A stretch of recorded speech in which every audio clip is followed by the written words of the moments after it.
Aquí tengo que vimos impétigo la última clase.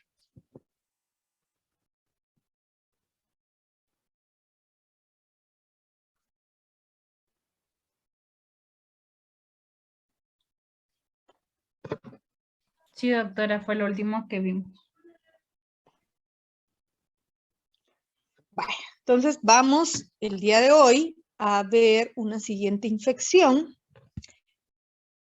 Que obviamente nosotros aquí no vemos infecciones de origen dental, no vemos abscesos de origen dental, porque pues obviamente van a tener ya el otro año un poquito de mayor influencia de endodoncia y ahí van a poder ver todo eso. Sin embargo, hoy vamos a ver una infección que sí tiene un poco que ver, solo les encargo su micrófono.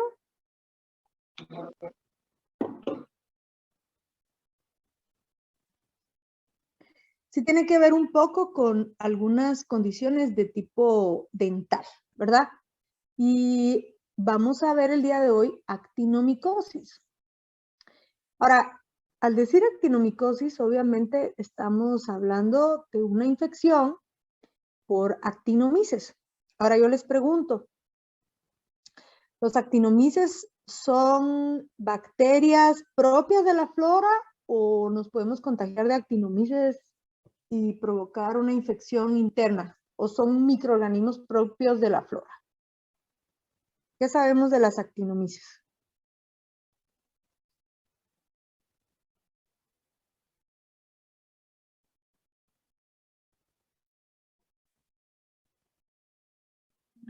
¿Qué aprendieron el Creo año que es de pasado? la flora, doctora, normal de la flora.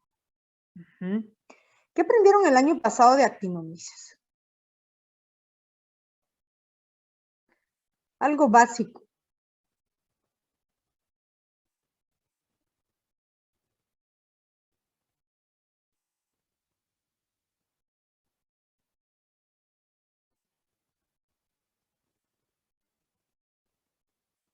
¿Nada? Que antes se creían que era hongos.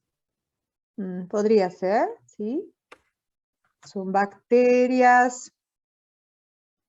Bueno, en su gran mayoría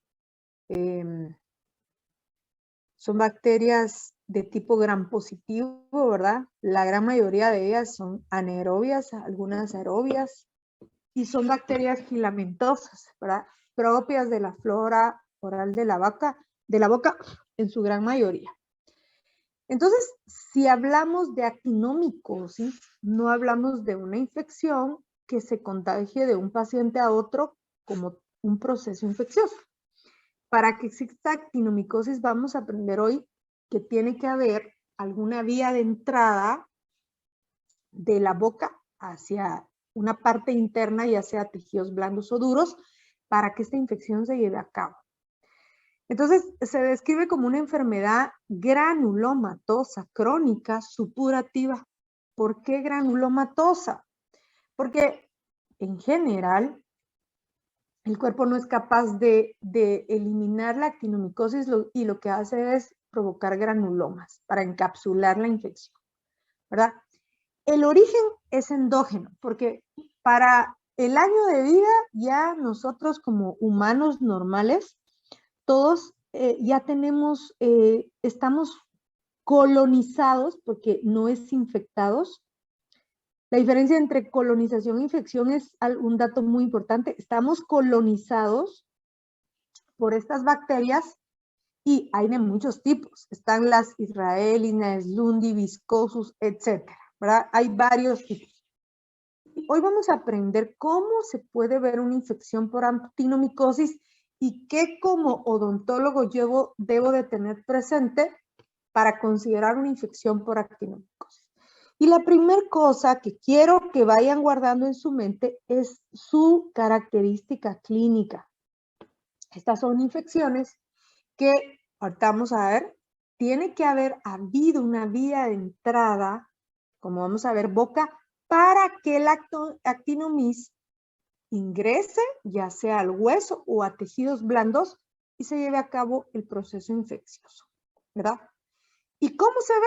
Pues aparece un nódulo ¿sí? Son nódulos, yo he visto solo 2 pacientes. Son nódulos que parece un barro gigantesco. Inicialmente está enorme, es un nódulo rojo que a los pocos días se revienta y en vez de un pus así suave, con esa textura suave como cremosa, lo que hay es esta cantidad de gránulos. Ahorita vamos a ver cómo se les llama a estos gránulos clásicos de las colonias de actinomyces. Bueno, entonces, si hablamos del modo de transmisión de una actinomicosis, no existe transmisión de un paciente a otro de la infección como tal. Sí, nos podemos colonizar de actinomyces cuando nos damos besitos con otra persona, eso sí es cierto, podemos aumentar nuestra flora, ¿verdad? Pero la infección no se transmite porque son bacterias propias de la flora. Entonces, como es una fuente endógena, no es contagiosa, ¿verdad? Y ocurre generalmente en personas inmunocompetentes. Estas no son de las infecciones que podríamos considerar infecciones en pacientes inmunocomprometidos, ¿verdad? La primera cosa que debe de haber es una mucosa traumatizada, ¿ok? Esta mucosa traumatizada constituye generalmente la vía de entrada de los actinomyces. ¿Y qué vamos a considerar como una vía o una mucosa traumatizada? Desde una úlcera traumática, es decir, una mordida, una herida con el cepillo, ¿ya? Una extracción donde va a haber una vía directa de la cavidad oral hacia el hueso, bolsas periodontales, cualquier herida, ¿sí? Puede ser una vía de entrada para la actinomyces, ¿sí? Obviamente, pues hay otras, como por ejemplo la aspiración de secreciones de orofaringeo o tracto gastrointestinal, pero yo quisiera que ustedes ahorita se concentraran en cabeza y cuello. Y nos vamos a dar cuenta que la actinomicosis puede estar en otras zonas del cuerpo. Y por ejemplo, a nivel pélvico, la vía de entrada pudo ser la presencia de un dispositivo intrauterino, como las famosas T de cobre que usan las mujeres. Pero como nosotros somos dentistas, no me voy a ir a otros lados, ¿verdad? Y nos vamos a centrar en el área que nos compete. Ahora, lo que sí vamos a hacer énfasis es que hay una clasificación para la actinomicosis. Hay 3 grandes grupos. La actinomicosis cérvico-facial, que es la más común, que es la que nos compete a nosotros, afecta a cabeza y cuello, la abdominal y la pulmonar. Y obviamente, dependiendo del lugar donde se presente, va a provocar diferente cantidad de síntomas. En el caso del abdominal, ustedes podrán ver que el paciente puede tener fiebre, que eso se da en todo tipo de infección, ¿verdad? Viral, bacteriana, náuseas, trastornos gastrointestinales, etcétera. Y miren, en estos pacientes, pues puede no aparecer una sola lesión, sino varias lesiones. Esto puede ser mortal. El otro tipo es la pulmonar. Y en la actinomicosis pulmonar, obviamente, no siempre vamos a tener lesiones en piel. Algunas veces la molestia del paciente van a ser fiebre y tos, ¿verdad? Entonces, muchos de estos se diagnostican a través de una radiografía torácica. Esto ya es competencia de un médico, ¿sí? Y, obviamente, vamos a entender que cualquiera de estos 2 tipos de actinomicosis, lamentablemente, se pueden diseminar por vía endógena, principalmente por vía hematógena, es decir, por los vasos sanguíneos, a otros tejidos. Ejemplo, tejidos bucales, glándulas salivales, hueso, piel, cuello y otros órganos. Eso es posible, ¿ok? Pero nosotros nos vamos a centrar en la actinomicosis cérvico-facial. Y como buenos odontólogos, recordar siempre que este tipo de infección no es contagioso. Para que aparezca, el paciente tuvo que haber tenido una vía de entrada, ¿verdad? Una vía de entrada. Entonces, no son microorganismos oportunistas, solo son microorganismos que entraron a tejidos profundos porque encontraron la oportunidad, pero no significa que el paciente esté inmunosuprimido. ¿Qué sí tuvo que haber ocurrido?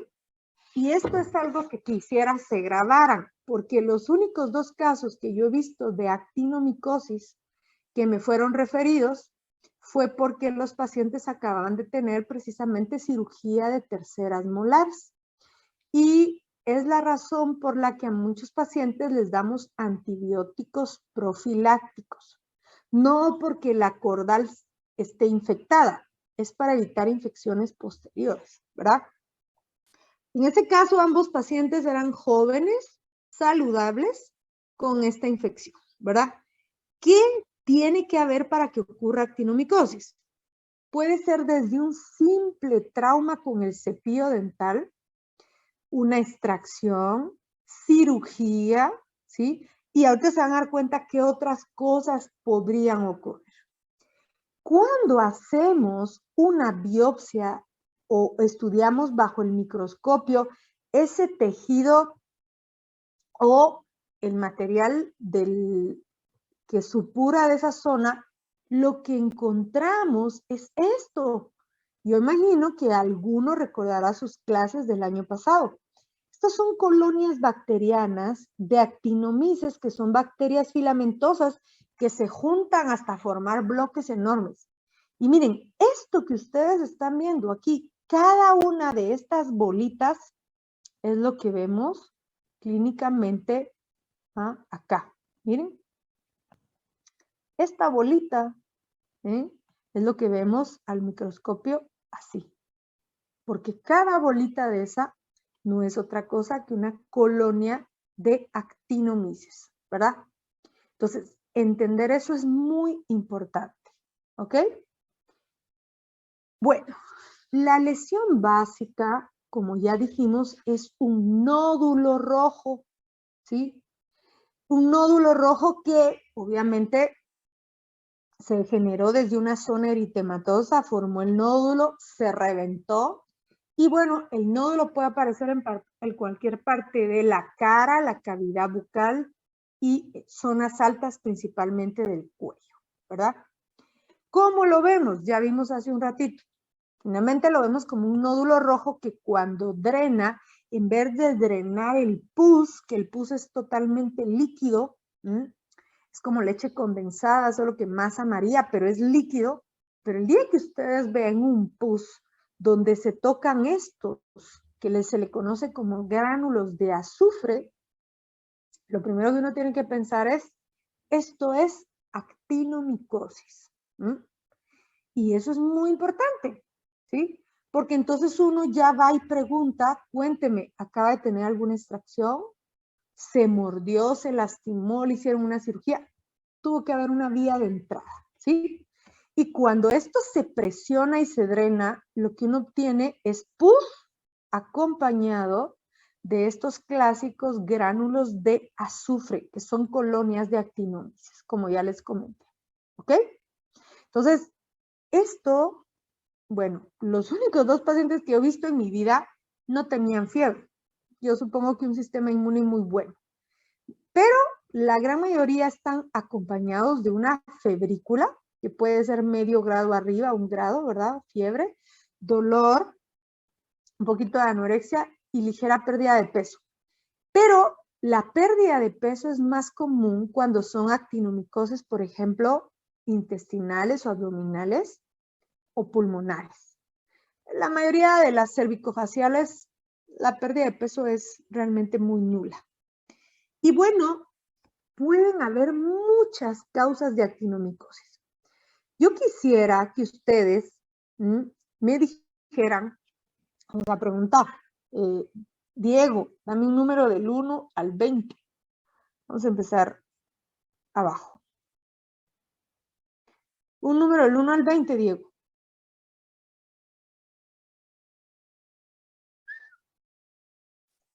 Diego, ¿no estás ahí? ¿Diego? ¿Qué pasa con Diego? ¿Estás en clase?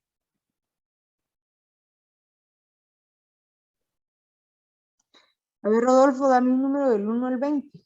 Hoy conocí a varios de ustedes.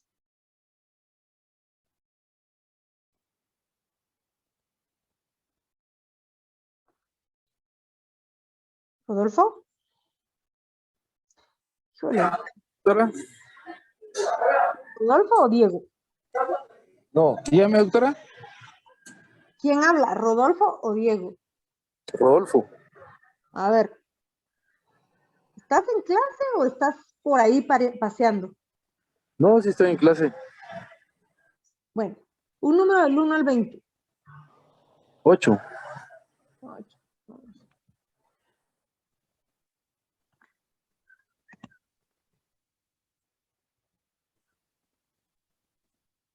1, 2, 3, 4, 5, 6, 7, 8. Luis Ochaeta.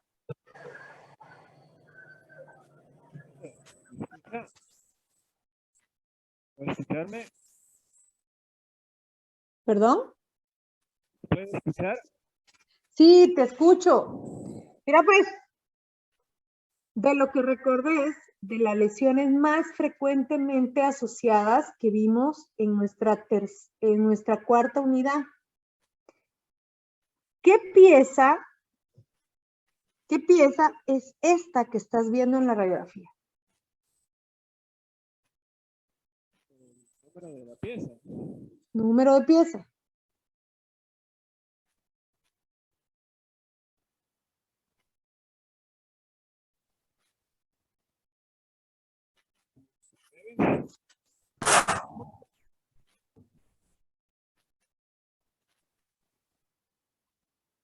¿Qué número de pieza es esa?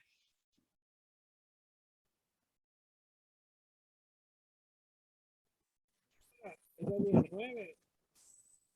Pieza 19. Bueno, ¿qué lesión estás observando en la pieza 19? ¿Cómo se llama? Ahí hay dos diagnósticos que siempre tienen que ir de la mano. ¿Cómo se llama esa zona lucente que estás observando en el ápice de la pieza 19?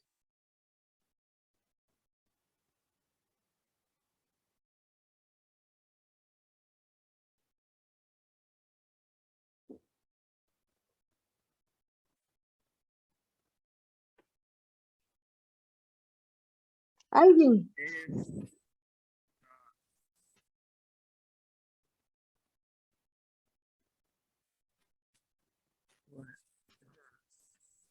Área periapical.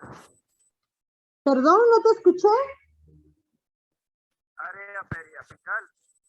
Claro, pero ¿qué nombre les damos a esa área periapical? Tiene dos posibilidades diagnósticas. ¿Alguien?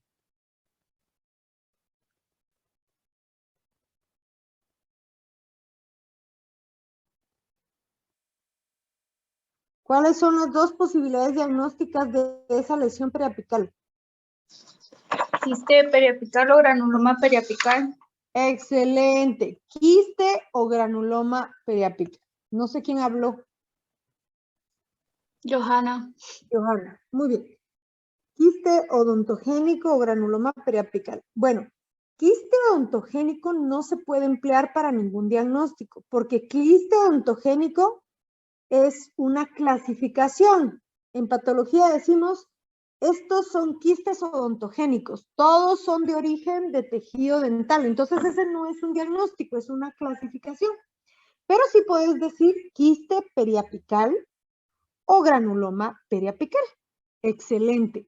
Ahora, ¿qué les diría yo si eso es lo que vemos en la radiografía, pero clínicamente miren lo que estamos observando en el paciente? El paciente refiere que tiene 2 meses de tener un nódulo en esa área y cuando él presiona le sale pus cargado de bolitas. ¿Sí? Pus cargado de bolitas. Entonces uno dice, ok, esto es un proceso infeccioso.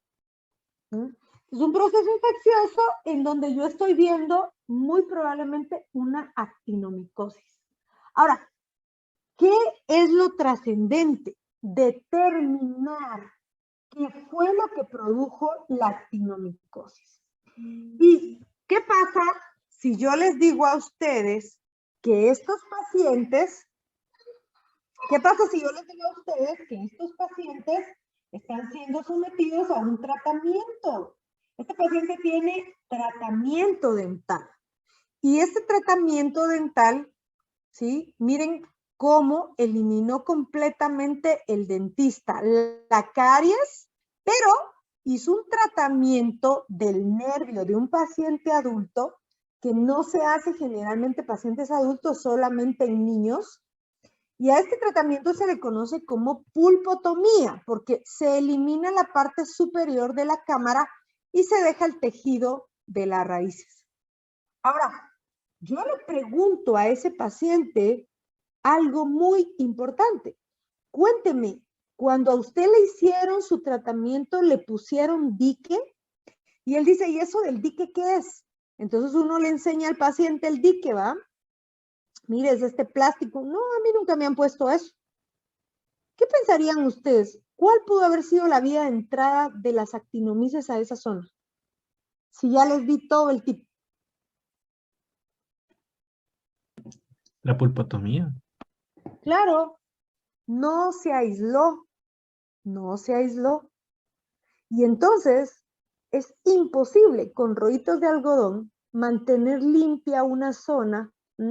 Y lo más seguro es que en un pequeño descuido del dentista haya entrado un chorrito ahí de saliva, unas gotitas de saliva que son suficientes para contaminar la pulpa y eso provocó la actinomicosis. Siempre que hay actinomicosis, tiene que haber una vía de entrada que muchas veces parece insignificante, ¿sí? Pero miren, este es el origen de la fístula cutánea, ¿verdad? Muy bien. Aunque no lo crean, la actinomicosis también se puede dar a nivel amigdalino. De hecho, es muy común a nivel amigdalino. ¿Por qué? Por la presencia de las criptas, ¿verdad? Y pues esto puede formar cantidades tremendas de tonsilolitos, ¿verdad? Y puede ser muchas veces la causa del mal aliento en pacientes. Yo he tenido pacientes que visitan la consulta más porque, ay doctora, tengo problemas con mi pareja, dice que tengo mal aliento. Bueno, con el mal aliento es un tema de no acabar, ¿verdad? Ustedes, no hay enfermedad periodontal. El día que tenga un paciente con mal aliento, hay que checar dos cosas. Primero, presencia de enfermedad periodontal. Segundo, bueno, entonces son tres. Lengua saburral, da un mal aliento espantoso. Y tercero, tonsilolitos, ¿verdad? Y muchos de esos pacientes, pues, presentan tonsilolitos. Y la actinomicosis es una causa muy común para el desarrollo de tonsilolitos. Algo le pasó a mi compi, se trabó. Ay, no, pobrecita mi computadora, ya está llena. Yo creo que eso está generando muchos problemas. ¿Pueden ver la imagen? Sí, doctora. Pero no la puedo mover. Está trabada. Trabada, totalmente trabada. Ay, no puedo creer. Denme un segundo. Vamos a ver qué le pasa.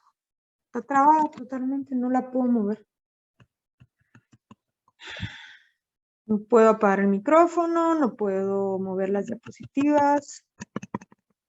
No puedo hacer nada.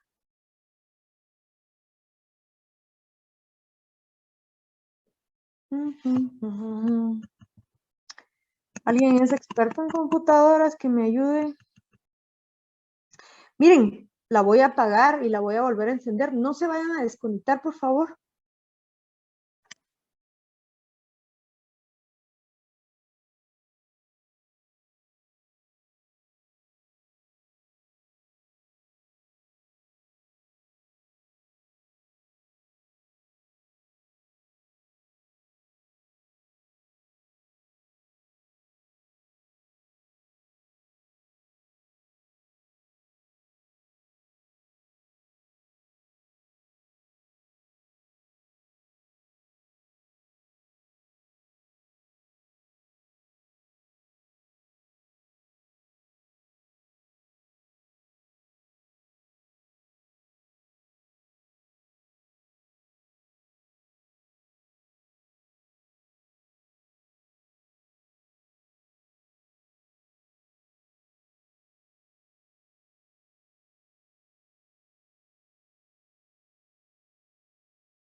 Ya estoy de vuelta. Bueno, vamos pues. A ver si ahora sí quiere trabajar. Muy bien. ¿Cuál es el problema con la actinomicosis? Como es una infección granulomatosa, a veces los antibióticos no hacen un efecto inmediato, ¿sí? Porque muchos de ellos están rodeados por granulomas, entonces eso hace que la reacción al antibiótico no sea siempre la mejor ni la más rápida, ¿verdad? Súper importante, vamos a avanzar un poquito que ya vimos este caso. Súper importante, lo primero que hay que hacer con la actinomicosis es determinar la vía de entrada. Si logramos determinar la vía de entrada, podemos darle al paciente un tratamiento correcto, porque no siempre el tratamiento es únicamente el antibiótico. Miren este caso que acabamos de ver, ¿verdad? El paciente con su fístula, la lesión lucente, la clasificamos como un granuloma periapical o un quiste periapical, pero tenemos la historia que le hicieron un tratamiento a la pulpa sin dique. La vía de entrada fue saliva a través de la pulpa. Ok, ¿qué tenemos que hacer en ese caso? Dar antibiótico, pero si no quitamos la fuente de la infección, no va a mejorar. Entonces aquí se le hace al paciente un curetaje para remover los gránulos, ¿verdad? De actinomices. Se hace un tratamiento con dique bien sellado y miren qué ocurre unos meses después. Se cura por completo la fístula. Siempre lo malo de las fístulas asociadas a actinomicosis es que siempre dejan una cicatriz, aunque sea pequeña, pero dejan una cicatriz. Pero miren qué bien está la pieza, ¿verdad? Entonces, lo importante es determinar la fuente. Aquí tengo otro caso clínico. Este es un hombre de 69 años, no tiene antecedentes de interés para el caso. Él consulta porque tiene un nódulo que tiene mucho dolor. Ahora ustedes ya saben que es un nódulo, ¿verdad? El nódulo es sumamente doloroso. Es sensible. Miren esto, 1 año de evolución, ¿sí? No refiere que hubiera supurado, presenta una boca séptica, está muy sucia, ¿sí?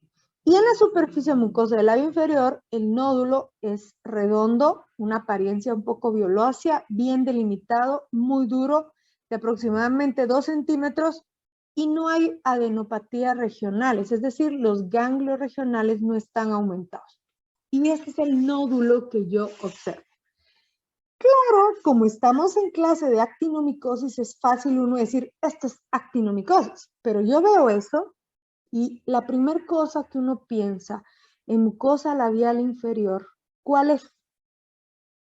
¿Cuál es la lesión clásica de la mucosa labial inferior? Que todo el mundo piense en eso. ¿Alguien recuerda?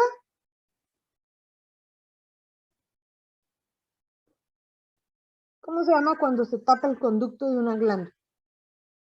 ¿Cómo le llamamos?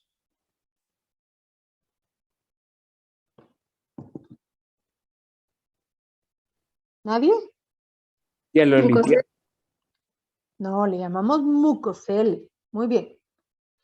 La mayoría de nosotros piensan en un mucocele, ¿verdad? Pero nosotros cuando vimos mucocele, vimos que el mucocele no, generalmente, algunos, pero es muy raro, generalmente no se resuelve solo. Por lo tanto, el mucocele hay que hacer una cirugía, hay que removerlo.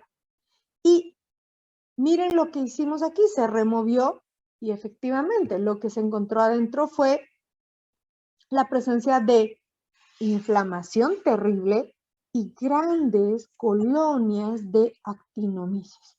Por eso la importancia de la biopsia. Claro, al paciente luego pues se le dio antibiótico durante varios meses para evitar las recidivas, ¿verdad? Entonces, ¿qué quiero dejarles aquí? Que hay muchas formas de presentación de las actinomices, de los actinomicosis. Una forma clásica es verlo como un nódulo supurativo. ¿Qué es lo clásico del pus que sale de ese nódulo? Presencia de gránulos, ¿sí? Y cuando no sea muy obvia la infección, lo que resuelve todo es la toma de una biopsia. Solo como un factor plus, ¿verdad? Para su acervo cultural, La actinomicosis no es exclusiva de los humanos, puede darle a cualquier animal. Miren, en este caso tenemos una actinomicosis bovina que puede ser causa de muerte de las vacas, y por eso es de que existe tanto control, principalmente en los mataderos, ¿no? Porque estos animales pueden tener un sinfín de enfermedades y si no cocemos bien la carne, pues pueden haber secuelas serias para los humanos. Miren lo que puede hacer la actinomicosis en la mandíbula de un bovino. Imagínense lo que puede hacer en la nuestra, ¿verdad? Entonces es muy delicado. Y este es un paciente con actinomicosis pulmonar. Esto es causa de muerte, ¿verdad? Y el tratamiento, pues dependiendo del caso, pues generalmente está basado en antibióticos como penicilina, tetraciclina, eritromicina, pero no por 8 días, niños.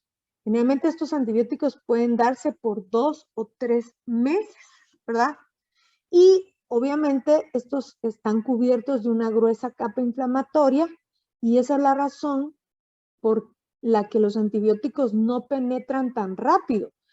Por eso, por el granuloma que los envuelve, es que los antibióticos se dejan por tiempo prolongado, ¿verdad? Porque el granuloma no permite que el antibiótico entre con tanta facilidad. El pronóstico de la actinomicosis va a depender del tipo de la actinomías, ¿sí? Y generalmente la actinomicosis cervicofacial tiene un pronóstico excelente. La que tiene el peor pronóstico, pero de verdad, eso es terrible, es la abdominal, ¿verdad? Y por eso es que no se recomienda mucho, a menos que la carne esté certificada, que por ejemplo una persona coma carne cruda, porque estos animales, si la carne no es certificada, pueden estar contaminados y esta es una vía de entrada, los alimentos de actinomias. Muy bien, ¿qué complicaciones pueden tener? La verdad es que las complicaciones más serias puede ser una osteomielitis en el hueso por una actinomicosis maltratada, ¿sí? Pero algunos tipos de actinomicosis como la torácica y la abdominal pueden complicarse con la infección a otros órganos profundos como hígado, riñones, páncreas, etc. Incluso puede diseminarse vía hematógena principalmente al sistema nervioso central y pues esto sería fatal, ¿verdad? Entonces, eso es lo que yo tenía para ustedes de actinomicosis. Súper importante, si se observa un día en cabeza y cuello hay que hacer una buena evaluación, radiografías, incluso biopsias, para estar seguros y tener certeza del diagnóstico para poderle entonces dar al paciente un tratamiento adecuado. Repito, la actinomicosis no se trata con esquemas de antibiótico convencionales. Si convencionalmente le damos al paciente 7 días de antibiótico, al paciente con actinomicosis generalmente se le puede dar hasta 2 o 3 meses de antibiótico. De lo contrario, no mejora. ¿Ok? Y bueno, vamos a pasar a tuberculosis. Vamos a aprovechar los siguientes 8 minutos que nos quedan para ver un poquito de tuberculosis. Solo me voy a cambiar de diapositivas. Vamos a pasar a las del otro lado, que están más bonitas. No voy a hablar gran cosa, pero quiero que recordemos un poquito de la tuberculosis. ¿Y qué es algo muy importante? Y con eso vamos a hablar un poquito. Bueno, la tuberculosis ha sido una de las enfermedades que más ha azotado a la humanidad. En el siglo pasado, todavía, 1900, mató grandes cantidades de personas, pero ya no fue tan terrible como en los siglos anteriores, ¿verdad? Yo creo que todos hemos sabido que anterior a 1920, ¿sí? La tuberculosis, pues, mató demasiada cantidad de gente porque no teníamos antibióticos. Y, pues, muchos de nosotros no tenemos idea de cuánta gente murió por actinomicosis y yo les traigo esta imagen porque me gusta ver el blog de un dermatólogo que anda por el mundo viendo retratos de siglos pasados y él correlaciona los retratos con posibles lesiones.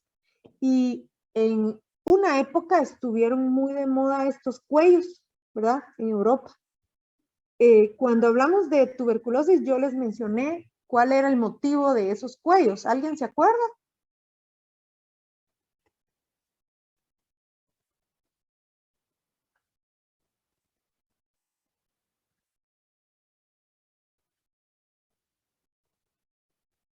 Nadie.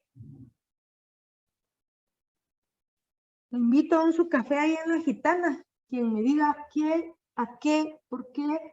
Algunos creen que estuvieron de moda estos cuellos. Para ocultar las lesiones en los ganglios linfáticos cervicales. A la gran Johanna. Ahí nos echamos un cabecito la otra semana. Muy bien. ¿Y cómo se llaman esas lesiones en los ganglios linfáticos cervicales asociados a tuberculosis? Son las escrófulas. Muy bien. Pues si no les daban un premio, ustedes callados, ¿verdad? Muy bien.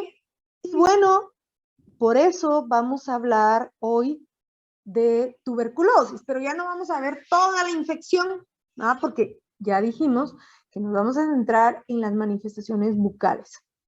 Cuando vimos tuberculosis en diagnóstico, vimos que estas lesiones, ¿sí?, pueden desarrollar aumentos de volumen en los ganglios linfáticos, principalmente del cuello, y pueden verse como tumoraciones. Este es el blog del dermatólogo que anda por el mundo viendo en los cuadros, en las pinturas de siglos pasados, la presencia de lesiones, ¿verdad? Si a alguien le interesa. Y esto lo ha encontrado él en un museo de cera. Miren la cantidad de escrófulas que las personas de otros siglos pudieran haber presentado en su cuello. Aquí vemos una paciente con cicatrices por escrófulas. Entonces el problema puede realmente ser muy serio. Bueno, vamos a repetir quiénes son las poblaciones de riesgo. Lo que sí quiero que tengan claro es que la tuberculosis se sigue transmitiendo. De hecho, Guatemala es un lugar endémico para tuberculosis. Yo estoy segura que si nos fuéramos ahorita, la mitad de esta clase, que ni siquiera están todos, ¿verdad? La mitad de esta clase, ¿cómo se llama? Que ahorita les voy a dejar una asignación a los que no están, así que no se van a desconectar. La mitad de esta clase, ahorita nos hiciéramos una placa de tórax. Estoy segura que más de alguno tendríamos ahí la presencia de granulomas tuberculosos. ¿Por qué razón? Porque vivimos en un país donde hay una cantidad increíble de población positiva para tuberculosis. ¿Cómo se transmite la tuberculosis? Por gotas de saliva contaminada. Entonces esas gotitas entran y esas gotitas se instalan en nuestros pulmones, ¿sí? Claro, hay otras formas de contagio. Por ejemplo, leche contaminada, carne contaminada, etc. Y no hay tuberculosis únicamente de vacas, ¿verdad? Hay tuberculosis bovina, hay tuberculosis de aviorum, ¿verdad? Que les da a los pollos, patos, todos los animalitos, las aves, ¿verdad? Pero nosotros en general vemos la tuberculosis convencional, que es la que afecta a pulmones. Y sabemos que esta produce granulomas tuberculosos, nódulos de Gone, y se mantiene en latencia cuando el sistema inmunológico está bien. Pero una vez el sistema inmunológico deje salir estas micobacterias que normalmente están encapsuladas, podemos ver la diseminación de la tuberculosis, que va de una tuberculosis latente a una tuberculosis diseminada, principalmente ¿en qué grupo de pacientes? Pacientes con inmunosupresión por consumo de esteroides, quimioterapia, VIH, incluso estrés y ansiedad, ¿verdad? Creo que eso lo tenemos claro. Pasa de un estado de latencia a una diseminación, no solo en el pulmón, ¿ah? No solo en el pulmón. Estos pacientes pueden tener lesiones en otros en otras áreas. ¿Y cómo se le llama esa tuberculosis que se disemina? Tuberculosis secundaria o tuberculosis miliar, ¿verdad? Aquí vemos un paciente con tuberculosis, miren cómo se ven los montón de granulomas, ¿sí? Entonces, súper importante, recordemos nada más las características básicas y ahorita se van a dar cuenta por qué se los digo. Tos débil persistente, fiebre, sudoración nocturna, pérdida de peso, pero muy importante, esa tos, ¿ah? Y la tuberculosis miliar puede tener otras manifestaciones dependiendo de los órganos afectados, ¿sí? Y lo voy a mencionar ahorita muy rápidamente y lo vamos a retomar en la siguiente clase. Solo quiero dejar mencionadas las lesiones para que ustedes en su ratito que tengan el fin de semana leamos y podamos discutir de esto en la siguiente clase. ¿Cuáles son las manifestaciones que al menos un odontólogo debe tener idea que puede estar asociado a tuberculosis? ¿Sí? Escrófulas, miren esto. Y las escrófulas las podemos confundir perfectamente con actinomicosis. De hecho, son diferenciales. Ya mencionamos que en siglos pasados ese era el motivo por el que usaban esto. Esto se puso de moda para esconder las escrófulas, ¿verdad? Las escrófulas pueden verse terribles, pueden parecer tumores malignos, ¿verdad? ¿Y qué otra cosa? Cuando el paciente tose puede tener un esputo con sangre, pueden haber nódulos en boca que se ulceren, ¿sí? Tuberculomas, vamos a verlos en la siguiente clase, y esto es muy importante, la famosa gingivitis tuberculosa, que es una gingivitis con bordes indefinidos, que puede verse realmente mal, y la única forma de saber el diagnóstico es a través de una biopsia, ¿verdad? Incluso podemos ver nódulos grandes, ulcerados, que adivinen qué, nos hagan imaginar que esto puede ser una neoplasia maligna. La única forma de diagnosticar a estos pacientes es por medio de una biopsia, ¿ok? Y aquí vemos un paciente con una radiografía con sus escrófulas, ¿verdad ustedes? ¿Qué vamos a encontrar en las biopsias? Inflamación y presencia de grandes cantidades de granulomas. Obviamente esto es el patólogo el que debe de estar bien informado sobre cómo se ven las infecciones, ¿verdad? Bueno, como ya nos agarramos todo el tiempo, vamos a volver a repetir las manifestaciones bucales de tuberculosis y las vamos a ver un poco más despacio. No se desconecten porque a los que no estuvieron en clase o a los que no aparezcan en mi foto, me van a tener que hacer un buen trabajo porque hoy los jóvenes no entraron a clase. Y claro, ya ustedes se hicieron cargo de avisarles a algunos, porque hace un rato éramos 40, ¿verdad ustedes? Ahorita ya son 48. Y yo no entiendo por qué los humanos somos así. O sea, ¿por qué apoyamos la mediocridad, verdad? Hace un ratito éramos 40, ahorita ya le avisaron a sus amiguitos, ¿verdad? Que no estuvieron en clase, ya les avisaron, ¿verdad? Vamos a entrar porque la doctora va a dejar un trabajo, fíjate. Eso que ustedes hacen, aunque les duela oírlo y yo los esté regañando, eso es apoyar, ¿sí?, la mediocridad. Y eso que hacen también se llama corrupción. Entonces, si queremos un mejor país, tenemos que cambiar esa ideología que tenemos de apoyar las cosas malas, ¿verdad? Entonces hay que cambiar esa forma de pensar, ¿verdad? Bueno, mi amigo no está en clase, no entró, no le voy a avisar que entre. ¿Ah? Si tiene que hacer un trabajo, porque eso le va a servir para la formación, que lo haga. Pero yo no voy a apoyar la mediocridad, por eso estamos como estamos. ¿Sí? Entonces, tienen que pensar, si quieren un mejor futuro, si quieren un mejor país, tienen que cambiar su mentalidad. ¿Ok?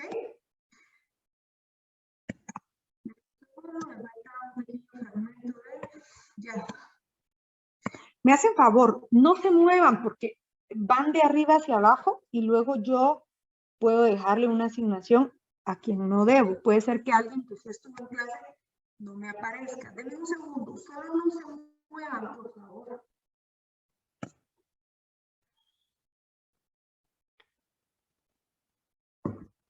A partir de la siguiente clase voy a volver a poner la sala de espera porque si no están en clase no pueden entrar a menos que yo les dé acceso.